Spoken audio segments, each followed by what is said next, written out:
Finance saving और investment पर depend तो करती है, बट उससे भी ज़्यादा डिपेंड करती है आपकी साइकोलॉजी और बिहेवियर पे। वो कैसे?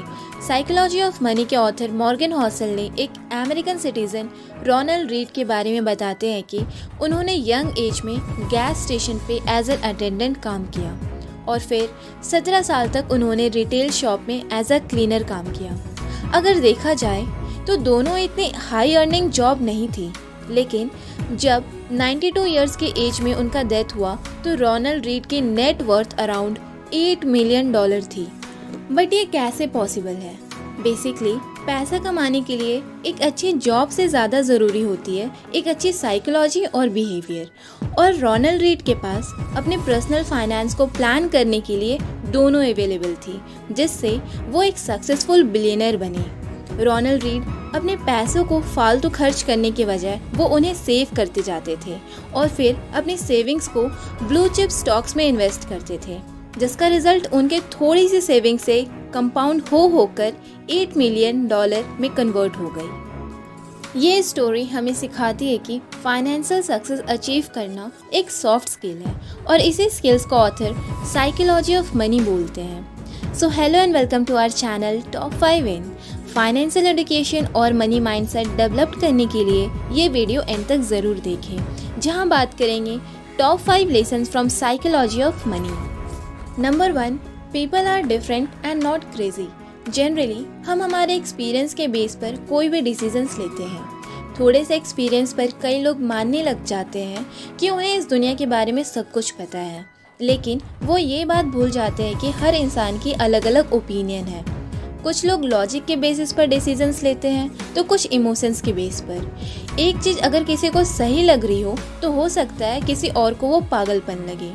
ऑथर मॉर्गन हॉसल कहते हैं कि हम ज़्यादातर वही बात मानते हैं जो हमारे बिलीफ में बैठी हुई है। जैसे कि अगर किन्हीं को स्टॉक में लॉस हो गई तो हम ये मान लेते हैं कि स्टॉक में इन्वेस्ट करना बेकार है। लोग इन डिसीजंस को करंट सिचुएशन पर जस्टिफाई करने लगते, बट अगर इस बिलीफ पैटर्न पर स्टिक ना रहकर आप खुद फाइनेंशियल बुक और वीडियो से एक्सपीरियंस गेन करेंगे तो ये ज़्यादा बेनिफिशियल होगा। Number 2, relationship between luck and risk. दूसरों को जज करते समय सक्सेस का क्रेडिट लक को देने से आप रूड और जेलस दिखते हैं, फिर भले ही सब जानते हो कि उसके सक्सेस में लक मौजूद है, और खुद को जज करते समय सक्सेस का क्रेडिट लक को देने से हमारा मोरल डाउन हो जाता है। 1968 में बिल गेट्स ऐसे हाई स्कूल जाया करते थे जहां कंप्यूटर अवेलेबल थी। हाई स्कूल के स्टूडेंट में से 1 इन अ मिलियन को ये मौका मिलता है कि वो स्कूल जा सके जहां कंप्यूटर खरीदने के लिए कैश और फ्यूचर प्रूफ माइंडसेट का कॉम्बिनेशन था। Bill Gates 1 in a million में से एक थे। उन्होंने 2005 में अमेरिका के एक स्कूल में कहा, अगर लेक साइड स्कूल नहीं होती तो माइक्रोसॉफ्ट भी नहीं होता। बिल गेट्स के बहुत अच्छे फ्रेंड थे केंट इवांस, वो भी बिल गेट्स के साथ माइक्रोसॉफ्ट के फाउंडिंग पार्टनर बन सकते थे, बट हुआ कुछ ऐसा कि Bill Gates 1 in a million luck के साथ लेक साइड पहुँच गए और अनफॉर्चुनेटली केंट ने 1 in a million dark side of risk को एक्सपीरियंस किया।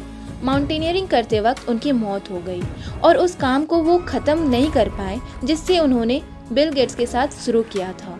उसी तरह जैसे कि पैसों की बात आती है, हमें ये सीखना होगा कि कहाँ लक काम कर रहा है, कहाँ स्किल और कहाँ रिस्क। लोगों को जज करते समय ये ध्यान रखें कि सारी सक्सेस हार्ड वर्क के कारण नहीं होती और न ही सारी फेलियर आलस के कारण होती है। Number 3, never enough.